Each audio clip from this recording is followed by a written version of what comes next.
తెలంగాణలో రైతులందరికీ రైతు భరోసా నిధులు జమ చేస్తున్నట్లు తెలిపింది సర్కార్. వ్యవసాయ యోగ్యమైన భూములన్నింటికీ భరోసా ఇవ్వనుంది.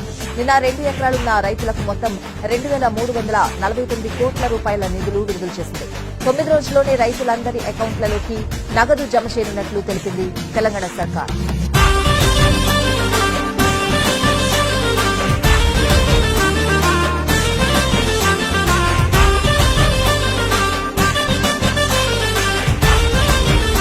రైతు భరోసా పథకం ద్వారా ఈనాడు ప్రారంభించి 9 రోజులు తిరిగే లోపల దాదాపుగా 9,000 కోట్ల రూపాయలు 1,49,00,000 ఎకరాలకు 70,11,984 మంది రైతులకు రైతు భరోసా పథకం కింద నగదు బదిలీ చేయడానికి రోజు ఇక్కడికి వచ్చిన మిత్రులారా, రైతు భరోసా నాకు పడింది.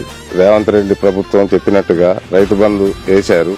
రైతు భరోసా కింద నాకు ఎకరానికి